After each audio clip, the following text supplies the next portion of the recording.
Good morning students. आज हम पाठ 3 पढ़ेंगे, कांच का छाता। तो इस पाठ में कांच के छाते के बारे में बताया गया है।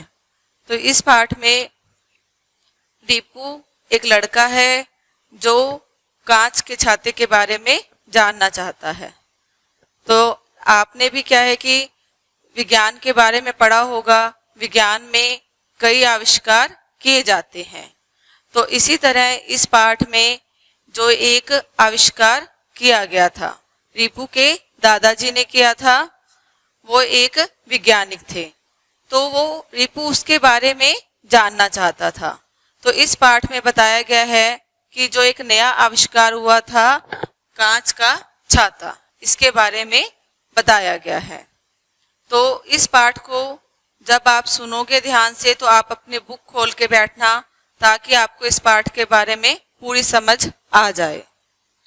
तो इस पाठ में बताया गया है कि रिपू के दादाजी एक वैज्ञानिक थे।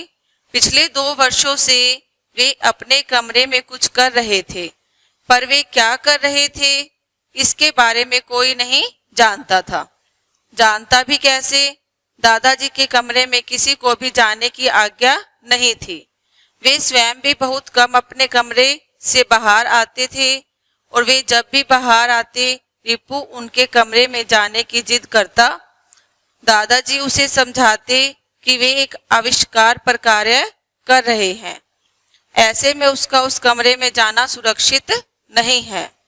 पर रिपू को दादाजी की बातें अच्छी न लगती। वह कई बार छिपकर भी उस कमरे में जाने का प्रयास कर चुका था, पर हर बार पकड़ा जाता और उसे दादाजी का भाषण सुनने को मिलता। तुम अभी बहुत छोटे हो, न तो तुम मेरे कमरे में आ सकते हो और न ही किसी चीज को छू सकते हो। विज्ञान हमारे लिए वरदान बनेगा या अभिशाप, यह उसके प्रयोग पर ही निर्भर करता है। तो इस पहरे में बताया गया है कि रिपू एक छोटा लड़का है और उसके दादाजी क्या है, एक वैज्ञानिक। वैज्ञानिक का अर्थ होता है कि विज्ञान की खोज से संबंधित काम करने वाला। यानी कि हम विज्ञान में जो नए नए खोज करते हैं, तो उससे संबंधित जो उसके दादाजी काम कर रहे थे। तो वो पिछले 2 वर्षों से एक काम कर रहे थे।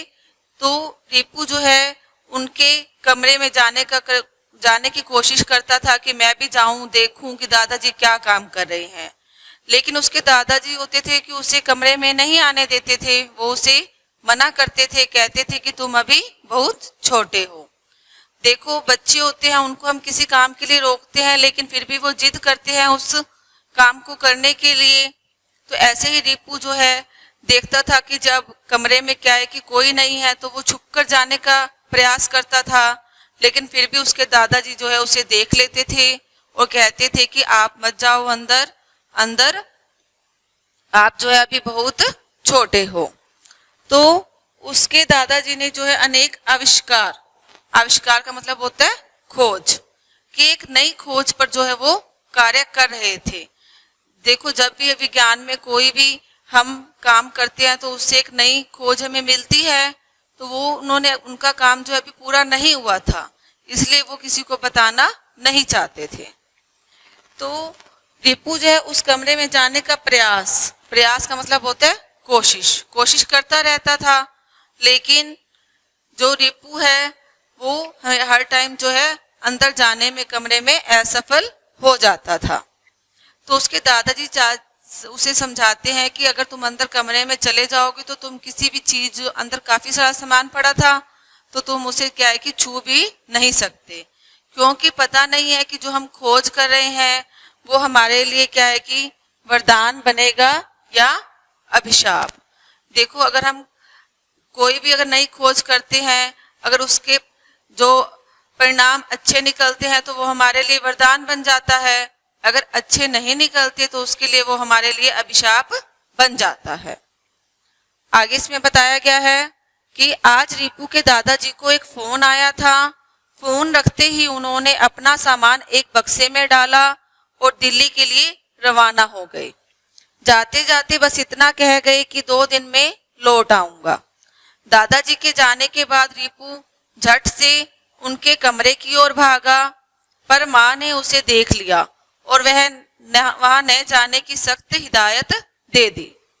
रिपू दादाजी के आविष्कार को देखना चाहता था, उसका प्रयोग करना चाहता था, पर वह माँ की बात भी नहीं टाल सकता था। उसी शाम लगभग 7 बजे माँ के पास नानी का फोन आया। नाना जी की तबीयत ठीक नहीं थी, इसलिए घर के सभी लोग वहां रवाना हो गए। अगले दिन रिपू की परीक्षा थी, इसलिए उसे अपने साथ नहीं ले गए। जाने से पहले माँ ने रिपू को अपना व घर का ध्यान रखने का कार्यभार सौंपा। तो इस पहरे में बताया गया है कि जो रिपू के दादाजी थे उनको एक फोन आ गया था, उन्हें जरूरी काम के लिए घर से बाहर 2 दिन के लिए जाना पड़ा था। अब रिपू ने सोचा कि मेरे दादाजी तो चले गए हैं, अब मैं उनके कमरे में जाकर क्या है कि उनके आविष्कार को देखूंगा। तो जैसे ही वो कमरे में जाने लगता है तो रिपू की माँ उसे देख लेती है और उसे अंदर न जाने के लिए सख्त हिदायत देती है। देखो जैसा कि आपकी बुक है उसमें तस्वीर में दिखाया गया है। तो रिपू जो है वो अब अंदर नहीं जा सकता कमरे में। तो जिस दिन दादाजी जाते हैं उसी दिन शाम को 7 बजे ही फोन आ जाता है कि उसके नाना जी ज्यादा बीमार हैं। तो अब रिपू की माँ को वहां जाना था और रिपू की अगले दिन परीक्षा थी, इसलिए वो उसे साथ नहीं ले जा सकती थी। इसलिए अब घर में रिपू की माँ जो है वो भी चली जाती है और वो जाते समय रिपू को कार्यभार होता है, यानी कि काम की जिम्मेदारी, कि उसे समझा कर जाती है कि आप घर पर अकेले हो, मतलब ये आपने घर संभालना है, हम आपको साथ नहीं लेके जा सकते हैं। तो इसलिए उसे काम की जिम्मेदारी सौंपकर अब रिपू की माँ भी चली जाती है। आगे देखो, सभी के जाने के बाद रिपू दादाजी के कमरे की ओर गया। उसने दरवाजा खोलना चाहा पर उस पर ताला लगा था। यह देख रिपू मायूस हो गया। तभी उसका ध्यान कमरे की खिड़की की ओर गया। रिपू ने जैसे ही उसे छुआ तो वह खुल गई। खिड़की को खुला देख रिपू की खुशी का ठिकाना नहीं रहा। वह बिना वक्त गवाए उस खिड़की से होता हुआ कमरे में प्रवेश कर गया। कमरे में पहुंचकर रिपू यहाँ वहां देखने लगा। दादाजी के कमरे में छोटी बड़ी बहुत सी मशीनें व कलपुर्जे बिखरे हुए थे। रिपू जानता था कि कमरे में ही कहीं दादाजी का कोई नया आविष्कार छिपा होगा। तभी उसकी नजर अलमारी के किनारे पड़ी एक चमकदार वस्तु की ओर गई। देखो रिपू जो है अब खुश हो गया कि घर में जो है अब कोई भी नहीं है, ना उसके दादाजी हैं ना उसकी मम्मी है, वो घर पर अकेला था। तो अब उसने सोचा कि अब मुझे कोई नहीं रोकेगा, अब मैं उस कमरे में जरूर जाऊंगा देखने के लिए। तो वो माँ के जाते ही क्या करता है कि दादाजी का कमरा खोलने लगता है, लेकिन उससे नहीं खुलता वो कमरा। फिर उसके पास कमरे के पास एक खिड़की होती है, तो जैसे ही वो खिड़की को हाथ लगाता है तो वो खिड़की खुल जाती है। अब जो रिपू बहुत खुश हो जाता है कि अब तो क्या है कि मैं इस कमरे में जाकर बहुत कुछ देखूंगा। अब वो खिड़की से उस कमरे में चला जाता है दादाजी के, और वहां जाकर क्या देखता है कि वहां पर कमरे में जो है बहुत सारी वस्तुएं जो है वो बिखरी पड़ी थी। उनके जो दादाजी का सामान रखा था वहां पर मशीनें थी, कल पुर्जे थे। तो रिपू जानता था कि इस कमरे में जरूरी नया कोई आविष्कार होगा। तो तभी उसकी नजर जो है अलमारी के पास एक चमकदार वस्तु होती है उस पर जाती है। उसके बाद रिपू ने पास जाकर देखा तो वह एक छाता था। वह कोई आम छाता नहीं था, वह कांच का बना था और उससे नीला प्रकाश निकल रहा था। छाते के नीचे कुछ बटन थे जिन पर सूरज, बारिश व बर्फ के चित्र बने हुए थे। रिपू समझ गया था कि यह कोई मामूली छाता नहीं है। वह जानना चाहता था कि आखिर इसकी विशेषता क्या है। छाते को समझने के लिए रिपू ने छाते को खोला। छाते को खोलते ही बहुत तेज बिजली कड़की। रिपू सोचने लगा कि मई के महीने में राजस्थान जैसे गर्म स्थान पर बिजली कैसे चमक सकती है। तभी तेज हवा के साथ हल्की बारिश शुरू हो गई। रीपू समझ गया कि हो न हो यह इस छाते का ही कमाल है। यह सोच रीपू की खुशी का ठिकाना नहीं रहा। उसके बाद रीपू ने छाते पर एक और बटन देखा। उस बटन को दबाते ही बारिश की रफ्तार तेज होने लगी। यह देख रीपू को बहुत आनंद आ रहा था। वह खुशी से नाच रहा था। आज उसके हाथ एक ऐसा यंत्र लगा था जिससे वह जितनी चाहे उतनी बारिश करवा सकता था। रीपू ने सोचा क्यों न मैं बारिश को थोड़ा और तेज कर दूं ताकि सड़क पर पानी इकट्ठा हो जाए। यदि ऐसा हुआ तो स्कूल की भी छुट्टी हो जाएगी, साथ ही वह परीक्षा देने से भी बच जाएगा। बस फिर क्या था, उसने बारिश की गति बढ़ाने वाले बटन को सबसे ऊपर कर दिया। उसके बाद भयंकर गर्जन के साथ बहुत तेज बारिश हो गई। इतनी तेज कि कुछ ही मिनटों में रीपू के घर के चारों ओर पानी इकट्ठा हो गया। अब देखो इस पैरे में बताया गया है कि रीपू जो है जब उस चमकीली वस्तु के पास जाता है तो वहां पर क्या देखता है कि एक छाता था। अब वो उस छाते को वहां से उठाता है और उसे खोलता है। तो उस समय जो मई का महीना चल रहा था और जो रीपू है वो राजस्थान में रहते थे, तो वो सोचने लगा कि इस मई के महीने में भी इतनी तेज आवाज बिजली के कड़कने की कैसे हो सकती है। तो अब उसने देखा कि छाते को जब खोला देखा तो उसके अंदर जो है 2-3 बटन लगे थे, जिस पर क्या है कि एक बर्फ का बटन था, एक बारिश का बटन था। तो जैसे ही उसने छाते को खोला और बारिश का बटन दबाया तो वो क्या देखता है कि थोड़ी थोड़ी बारिश शुरू हो जाती है। तो अब जो ये बारिश जब थोड़ी थोड़ी शुरू हो गई तो रीपू ने सोचा कि कितना मजा आ रहा है कि मैंने देखो कि बारिश बिना मौसम के ही बारिश शुरू करवा दी। तो वो बहुत खुश हुआ। तो अब वो सोचने लगा कि कल मेरा पेपर है, तो क्या है कि अगर बारिश हो जाएगी तो मेरा पेपर जो है वो नहीं होगा। देखो सभी बच्चे ऐसे समझते हैं ना कि जब उनके पेपर की तैयारी नहीं होती कि कोई ना कोई अड़चन पड़ जाए और क्या है कि हम स्कूल जाने से बच जाए और हमारी परीक्षा मत हो। अब रीपू भी यही सोच रहा था कि अगर मौसम खराब हो जाएगा, मौसम अच्छा नहीं होगा तो मैं स्कूल नहीं जा पाऊंगा और ना ही मैं पेपर दे सकूंगा। तो अब वो क्या करता है कि जो छाते पर बटन लगे हुए होते हैं उस बटन को और ज्यादा क्या है कि तेज बटन को दबा देता है। अब जो बारिश जो है बहुत तेज शुरू हो जाती है। तो यह देखकर जो है रीपू जो है वो बहुत खुश होने लग जाता है। तो उस समय क्या है कि तेज भयंकर गर्जन, यानी कि गर्जन होता है कि तेज आवाज के साथ बहुत तेज से बारिश होने लग जाती है। अब इतनी तेज बारिश होती है कि जो रीपू का घर है उसके चारों ओर जो है पानी इकट्ठा होना शुरू हो जाता है। पहले तो रीपू को सब अच्छा लग रहा था, पर अब पानी बढ़ने लगा था। बारिश रोकने के लिए उसने छाते को बंद करने का प्रयास किया, पर छाता था कि बंद ही नहीं हो रहा था। एक तरफ छाता बंद नहीं हो रहा था और दूसरी तरफ घर के बाहर भरे पानी की मात्रा तेजी से बढ़ रही थी। पानी के साथ साथ रीपू की बेचैनी भी बढ़ने लगी थी। रीपू ने बारिश की गति को भी कम करने का प्रयास किया, पर उसमें कम करने का कोई बटन ही नहीं था। पानी की मात्रा इतनी अधिक हो गई थी कि कुछ ही पलों में उसका घर जो है डूबने वाला था। अब रीपू को स्वयं पर गुस्सा आ रहा था। वह सोच रहा था कि काश उसने माँ व दादाजी की बात मानी होती, काश उसने यह छाता कभी न खोला होता। पर यह सब सोचने से अब क्या लाभ। रीपू की छाते को बंद करने की हर कोशिश नाकाम हो चुकी थी। उसका घर डूबने की कगार पर था।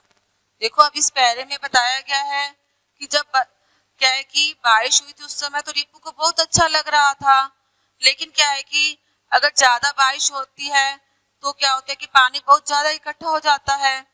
तो अब बारिश जो है इतनी तेज होने लगी थी कि जो रीपू का जो है वो घर वो डूबने वाला था। तो अब वो जो छाते पर बटन लगे थे उस छाते को क्या है कि बटन को बारी बारी दबा रहा था कि किसी तरह बारिश जो है वो कम हो जाए, लेकिन जो है वो ऐसा करने में सफल नहीं हो रहा था। अब उसे गुस्सा आ रहा होता कि शायद मैंने क्या है कि माँ और दादाजी की बात मान ली होती, मैं ये छाता न उठाता। देखो अब वो घर पर भी अकेला है, किसी से मदद भी नहीं ले सकता, ना उसकी माँ घर पे है ना उसके दादाजी हैं। अब वो मुसीबत में फंस गया। तो अब वो उसे क्या है कि रीपू को बहुत ज्यादा अपने आप पर गुस्सा आने लगा और वो छाते को जो है बंद करना चाहता था, लेकिन जो छाता बंद नहीं हो रहा था। अब उसका घर डूबने वाला था। तभी न जाने रीपू को क्या सूझी, उसने छाते का दूसरा बटन दबा दिया जिस पर बर्फ बनी थी। उसने बटन दबाते ही फिर से जोरदार बिजली कड़की और बारिश बंद हो गई। बारिश को बंद होता देख रीपू की जान में जान आई। वह जानता था कि इस बारिश की वजह से वह शहर का बहुत नुकसान कर चुका होगा। इस बारिश से शहर में क्या क्या हुआ, यह जानने के लिए रीपू ने टेलीविजन चलाया। अभी रिमोट उसके हाथ में ही था कि रीपू ठिठुरने लगा। तो अब क्या है कि वहां पर छाते में अनेक बटन लगे थे। अब रीपू ने क्या किया कि जो बर्फ वाला बटन था उसको दबा दिया। अब जो बर्फ वाला उसने बटन दबाया तो क्या हुआ कि जो बारिश थी वो तो बंद हो गई, फिर बिजली कड़की और बारिश बंद होगी। अब रीपू ने सोचा कि अब तो सब कुछ जो है वो सही हो गया होगा। तो वो सोचता है कि अब जो उनके घर जो टीवी है तो वो क्या है कि टीवी चलाकर देखता है कि शहर का क्या हाल है। तो जैसे ही वो रिमोट उठाता है तो उसे ठंड लगने शुरू हो जाती है। तो उसे समझ नहीं आ रहा था कि अचानक से वह कपकपी क्यों महसूस कर रहा था। ठिठुरन थी कि बढ़ती जा रही थी। रीपू कपाता हुआ जैसे तैसे खिड़की के पास पहुंचा। उसने खिड़की से बाहर झांक कर देखा तो बारिश में जो पानी इकट्ठा हुआ था वह सब जम गया था। घर के चारों ओर बर्फ की मोटी परतें जम चुकी थी। रीपू जानता था यह सब छाते के दूसरे बटन के कारण हो रहा है। तभी गति तीव्र होने के कारण मौसम अपना भयंकर रूप दिखा रहा था। ठंड से रीपू की हालत बहुत बुरी हो रही थी, पर अब भी वह छाता बंद नहीं हो रहा था। रीपू को अपने किए पर बहुत पछतावा हो रहा था। उसे अपने साथ साथ पूरे शहर की चिंता सता रही थी। रीपू के साथ साथ पूरा शहर गर्मी के मौसम में ठंड से कांप रहा था। दादाजी की बातें उसके कानों में गूंज रही थी। विज्ञान हमारे लिए वरदान बनेगा या अभिशाप, यह उसके प्रयोग पर ही निर्भर करता है। रीपू के कारण आज यह आविष्कार अभिशाप का रूप ले चुका था। अब तक रीपू समझ गया था कि अगर उसने जल्दी कुछ नहीं किया तो यह ठंड लोगों की जान ले लेगी। अब क्या हुआ कि इस पैरे में क्या बताया गया है कि जो रीपू था अब जो है टीवी तो नहीं चला सका क्योंकि उसे ठंड लग रही थी। तो अब वो शहर का हालात जानने के लिए खिड़की के पास पहुंचा तो उसने देखा कि बाहर जो है बहुत तेज जो है बर्फ गिर रही है और जो बहुत ज्यादा बर्फ, इतनी बर्फ गिर रही है कि पूरे जो है घर के चारों ओर जो है इतनी मोटी मोटी परतें जो है बर्फ की बन गई थी। तो अब वो सोचने लगा कि ये सब जो है इस छाते के कारण ही हुआ है। लेकिन जो अगर उसने कहा कि अगर मैंने इस छाते को जो है वो सही नहीं किया तो जल्दी जो कई लोग जो है वो ठंड के कारण मर जाएंगे। अब उसे अपने वही दादाजी की बातें याद आने लगी जो उसके दादाजी ने कहा था कि जो विज्ञान रीपू के कारण आज जो आविष्कार दादाजी ने जो किया था वो अभिशाप का रूप ले गया था। अब रीपू को समझ आ गया था कि अगर उसने जल्दी कुछ नहीं किया तो क्या है कि अब ठंड से लोगों की जान चली जाएगी। तो उसने कुछ सोचा और छाते पर लगा सूरज का बटन दबा दिया। बटन दबाते ही बाहर जमी बर्फ पिघलने लगी। अब तक रीपू यह समझ चुका था कि उसने किसी भी एक बटन को अधिक समय तक काम करने दिया तो लोगों की जान जा सकती थी। वह बार बार अलग अलग बटन दबाने लगा। उसके ऐसा करने से हर 5 मिनट में वहां का मौसम बदलने लगा। कभी भयंकर गर्मी, कभी कड़कड़ाती सर्दी, तो कभी अंधाधुंध बारिश। टेलीविजन के हर चैनल पर उस शहर के मौसम का हाल आने लगा। पूरे शहर में भयंकर अफरा तफरी का माहौल बन गया। रीपू को अपनी गलती पर बहुत पछतावा हो रहा था। वह अपनी तरफ से स्थिति को काबू में रखने का पूरा प्रयास कर रहा था, पर वह इससे अधिक और कुछ नहीं कर पा रहा था। अब इस पैरे में बताया गया है कि वहां छाते पर जो है बटन लगे हुए थे, वहां पर एक सूरज का बटन था और एक बारिश का था और एक बर्फ का था। तो रिपू को लगा कि अगर मैं एक ही बटन को क्या है कि काफी समय तक दबा रहने दूंगा, जो है जो मौसम जो है वहां की स्थिति जो है वो काबू में नहीं रहेगी। इसलिए उसने सोचा कि मैं बटनों को बदलता रहूं। तो उसने क्या है कि अब हर 5 मिनट बाद जो है मौसम वहां का बदलने लगा। तो अब ये खबरें जो है पूरे शहर में फैल गई थी कि जो लोग टेलीविजन देख रहे थे कि कभी वहां जो है कभी तो ठंड हो जाती थी, कभी बारिश होने लग जाती थी, कभी बर्फ पड़ने लग जाती थी और कभी धूप निकल आती थी। तो पूरे जो शहर का जो मौसम है उसके बारे में बताया जाने लगा।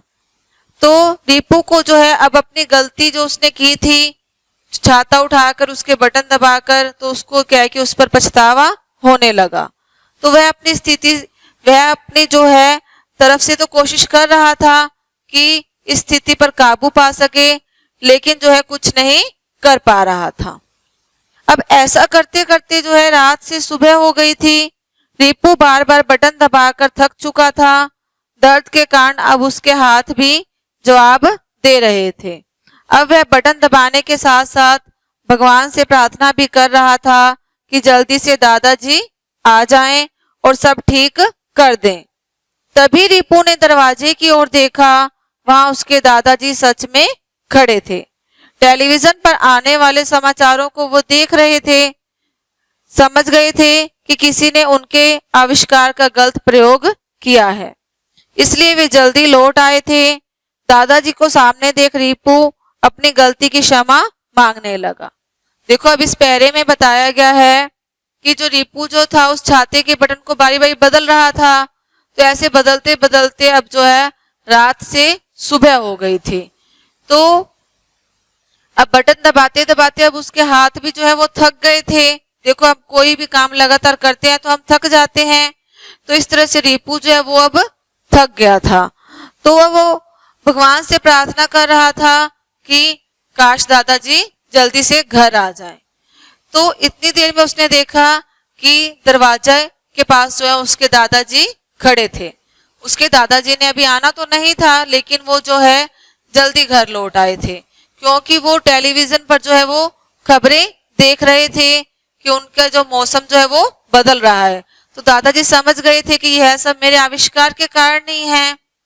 तो जैसे ही जो रिपू है वो अपने दादाजी को देखता है तो उनसे क्या है कि अपनी गलती की क्षमा मांगने लगता है कि दादाजी मुझसे गलती हो गई है, मुझे माफ कर दो।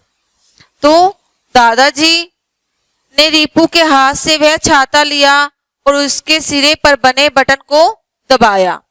उनके ऐसा करते ही मौसम स्थिर हो गया। यह देख रिपू ने चैन की सांस ली और वह दादाजी के गले लगकर जोर से रोने लगा। रिपू दादाजी से बोला कि वह समझ गया है कि उसे इस कमरे में आने से क्यों मना किया जाता था। साथ ही वह यह भी समझ गया है कि उसकी एक गलती के कारण आज कितने लोगों की जान जा सकती थी। आज उसे स्पष्ट हो गया था कि विज्ञान कैसे वरदान के स्थान पर अभिशाप भी बन सकता है।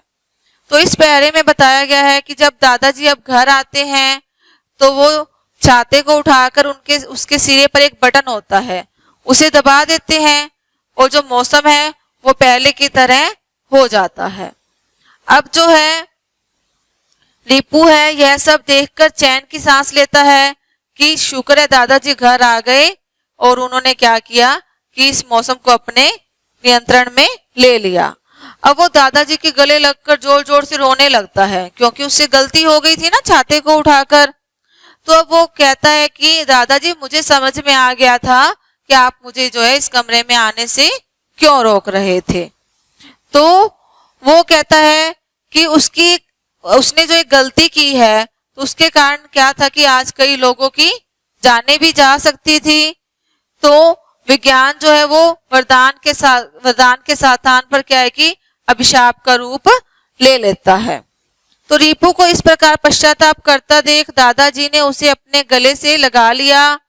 उन्होंने रिपू को बताया कि अभी यह यंत्र पूरी तरह बनकर तैयार नहीं है, अभी इसमें तापमान को नियंत्रित रखने वाले मीटर को लगाने की आवश्यकता है।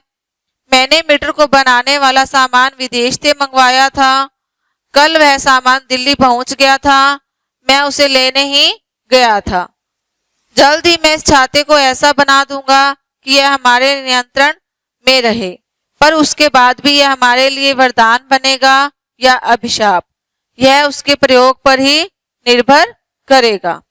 इस बार रिपू अपने दादाजी की बातें ध्यान से सुनने के साथ साथ समझ भी रहा था। देखो अब इस पैरे में बताया गया है कि रिपू को इस प्रकार पश्चाताप का अर्थ होता है पछतावा। अब उसने अपनी गलती मान रही थी, उसको पछतावा हो रहा था।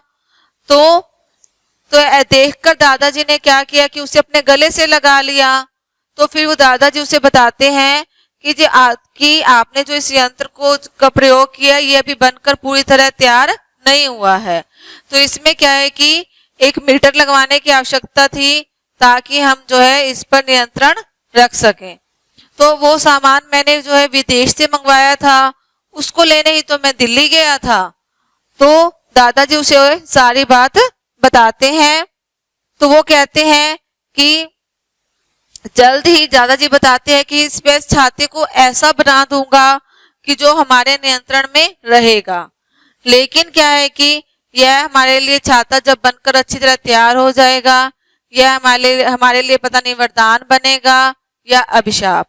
अगर वरदान बन गया तो यानी कि हम इसका प्रयोग कर सकते हैं, अगर अभिशाप बन गया तो ये इससे काफी नुकसान होगा। तो अगर हम इसका प्रयोग करेंगे उस पर यह निर्भर करेगा। तो रिपू जो है अब अपने दादाजी की बातें जो है ध्यान से सुनने के साथ साथ जो है अब समझ भी रहा था। तो तभी इस पाठ का नाम रखा गया है कांच का छाता, क्योंकि इस पाठ में जो है कांच के छाते की विशेषता बताई गई है। तो यह पाठ आपको अच्छे से समझ में आ गया होगा। अब आपने इस पाठ को अच्छे से पढ़ना और समझना है। उसके बाद हमारे पास इसमें दिया हुआ है आओ करे एक में कुछ वाक्य दिए हुए हैं, उसमें सही और गलत पर आपने निशान लगाना है। अब आपने पाठ पढ़ा है तो इसमें देखो पहली लाइन हमारे पास दी हुई है कै नंबर पर कि रिपू के दादाजी 4 वर्षों से कमरे में कुछ कर रहे थे। तो इसमें आपने ये ध्यान देना है कि रिपू के दादाजी कितने वर्षों से कर रहे थे। तो इस पाठ में दिया हुआ है 2 वर्ष थे, 3 वर्ष थे या 4 वर्ष थे। तो अगर सही है तो सही, अगर गलत है तो उस पर आप गलत का निशान लगाओगे। विज्ञान हमारे लिए वरदान बनेगा या अभिशाप, यह उसके प्रयोग पर ही निर्भर करता है। तो ये बात सही है या गलत। उसके बाद गै भाग पर दिया हुआ है जाने से पहले माँ ने रिपू को अपना व घर का ध्यान रखने का कार्यभार सौंपा था। अब देखो हमने इस पाठ में पढ़ा था कि रिपू भी घर से रिपू के दादाजी भी चले गए थे और रिपू की माँ भी चली गई थी ना। तो जब रिपू की माँ चली गई थी तो उसने घर का ध्यान रखने का कार्यभार उसे सौंपा था। यह बात आपने इसमें बतानी है कि ये बात सही है या गलत। आगे घ भाग पर है बारिश की वजह से शहर को बहुत लाभ हुआ था। जब रिपू ने कांच के छाते से बारिश करवाई थी तो शहर को लाभ हुआ था क्या हानि। तो आपने ये पाठ पढ़ा है तो उसके अकॉर्डिंग आपने इसका उत्तर देना है। आगे है रिपू को पश्चाताप करते देख दादाजी ने उसे गले से लगा लिया। तो दादाजी ने उसे गले से लगाया था क्या डांटा था, ये बात क्या किया था उन्होंने, इस पर आपने सही और गलत का निशान लगाना है। उसके बाद हमारे पास है आओ करे 2 में सही शब्द चुनकर रिक्त स्थान भरिए। तो यहाँ पर 5 रिक्त स्थान दिए हुए हैं, ये आपने ध्यान से पढ़ने हैं और इनके जो उत्तर हैं वो इन 5 में से ही लिखने हैं। जैसे कै भाग है रिपू के दादाजी डैश थे, रिपू के दादाजी क्या थे ये आपने बताना है इसमें कि 5 ऑप्शन दिए हुए हैं चमकदार थे, कमरे थे, वैज्ञानिक, अभिशाप या डूबने। इनमें से ये आपने इसके उत्तर लिखने हैं। आगे ख भाग है रिपू दादाजी के डैश को देखना चाहता था, यानी कि किसको देखना चाहता था, उसके बाद है उसकी नजर अलमारी के किनारे पड़ी एक डैश वस्तु की ओर गई। कौन सी वस्तु थी, कैसी वस्तु थी, उसकी ओर गई थी। उसके बाद है पानी की मात्रा इतनी अधिक हो गई थी कि कुछ ही पलों में उसका घर डैश वाला था, कि उसका घर कैसा होने वाला था। उसके बाद रिपू के कारण आज यह आविष्कार डैश का रूप ले चुका था। तो ये खालिस्तान जो है आपने भरने हैं। उसके बाद हमारे पास आओ करे 3 में प्रश्न दिए हुए हैं। इन प्रश्नों के उत्तर जो है आपने कॉपी में लिखने हैं। पहला प्रश्न है रिपू के दादाजी कौन थे, वे कमरे में क्या कर रहे थे। तो आपने रिपू के दादाजी के बारे में बताना है और वो कमरे में क्या करते रहते थे, इसके बारे में आपने बताना है इस प्रश्न का उत्तर। आगे है दादाजी के कमरे में जाने की जिद पर रिपू को क्या क्या सुनना पड़ा। यानी कि जब रिपू जो है दादाजी के कमरे के में जाने की जिद करता था तो सभी उसे डांटते थे ना, उसकी माँ भी और उसके दादाजी, तो उसे क्या क्या बातें सुननी पड़ती थी, ये पाठ में हमने पढ़ा है। वही बातें आपने इस प्रश्न के उत्तर में लिखनी है। उसके बाद ग भाग पर है दादाजी के कमरे में रखा छाता कैसा था। यानी कि वो किस चीज से बना था और वो कैसा था, आपने इसमें छाते के बारे में बताना है। आगे घ भाग पर है रिपू ने छाते के साथ क्या क्या किया। अब रिपू ने जब वो छाता उठाकर उसका प्रयोग किया था तो उसने उसके बटन दबाए थे, तो आपने बताना है कि उस छाते के साथ रिपू ने क्या क्या किया। उसके बाद हमारे पास है दादाजी ने क्या आविष्कार किया था। दादाजी के आविष्कार का प्रयोग कैसे किया जा सकता है, किस चीज का दादाजी ने आविष्कार किया था, आपने पहले इसके बारे में बताना है। उसके बाद आपने बताना है कि दादाजी के आविष्कार का प्रयोग कैसे किया जा सकता है। तो इन प्रश्नों के उत्तर आपने इस पाठ में से ही खोजकर अपनी कॉपी पर लिखने हैं। Thank you.